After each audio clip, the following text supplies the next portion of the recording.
Kong Dan Fernandez entered the room and he asked me to sit beside him on his right side. And then Kong Abante entered the room, sat far end of the chair on the right. One of the lawyers of Police Karma stood near at my back.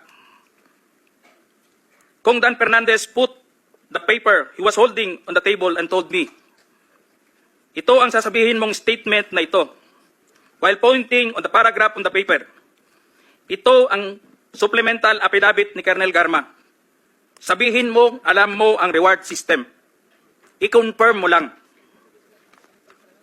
Kong Dan told me to read the said affidavit. However, I asked the copy of affidavit he was showing to me to read it. He did not give it to me. The lawyer of Police Colonel Garma said, ikaw lang ang pwedeng magsabi niyan, sabi ni Colonel Garma. I was puzzled and I asked myself, why me? I respectfully told him that I cannot confirm. They are saying as I have not read the affidavit. We went silent for a while. And then Kong Dan Fernandez said, while holding the affidavit, saan ka pwede?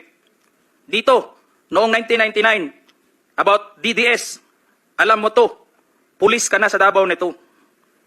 I politely told him that I was not still with the PNP because I was working with the Bureau of Jail Management and Penology in 1999 that time.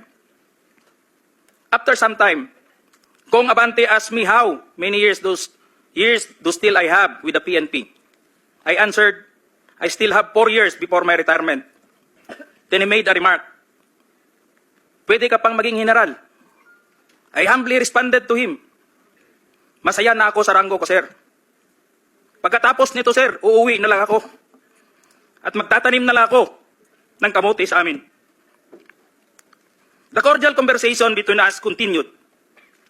And I felt that they wanted me to convince me to do what they wanted me to do. Then Kong Abante asked me where I serve as a chief of police. To which I answered, Mandaluyong City Police Station, sir. Kong Abante then persuaded me by saying, ikaw naman, Colonel, ganito na lang. Alangan namang walang insidente o pangyayari sa panahon na yon. I answered, and I served as a COP in Mandaluyong during the COVID-19 pandemic. And there were less crime committed. And we did not receive any reward from anyone. I added that we only received funds, additional MOA or support fund from the Peace and Order Fund of the LGU. I then respectfully told Kong Dan Fernandez that anybody can debunk my statement if I confirm the testimony of Colonel Garma about the DDS in 1999, since I was not a member of PNP at the time. And I have no personal knowledge as to the reward system. Additionally, I said, the work of the policeman are noble and requires great sacrifice, even without the reward or award. It is our moral obligation and a call of duty to serve our country and people. Then Kong Dan asked me, si Colonel Garma, anong masabi mo sa kanya sa Barayuga? I politely told him I cannot comment on the case.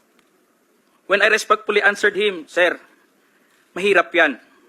Kasama kami sa nag-iimbestiga at hindi ko alam kung anong kinalaman niya at may investigasyon din sa amin, baka ma-incriminate ako, sir. After the discussion, they did not give me a copy of the second affidavit of Police Colonel Garma. I felt that I disappointed them. Kong Dan Fernandez and Kong Abante left the room, while I and the two lawyers of Police Colonel Garma stayed in the room for a while. I presume that they are about to present the second affidavit of Police Colonel Garma. I asked the two lawyers of Police Colonel Garma why they have chosen me. They did not answer me and just stared at me. And that I went back to the hearing room. When I went back to the hearing room, I immediately called the attention of Police Colonel Lito Patay, who were sitting behind the witness table. We proceeded at the back of the lobby area when they suspended the hearing.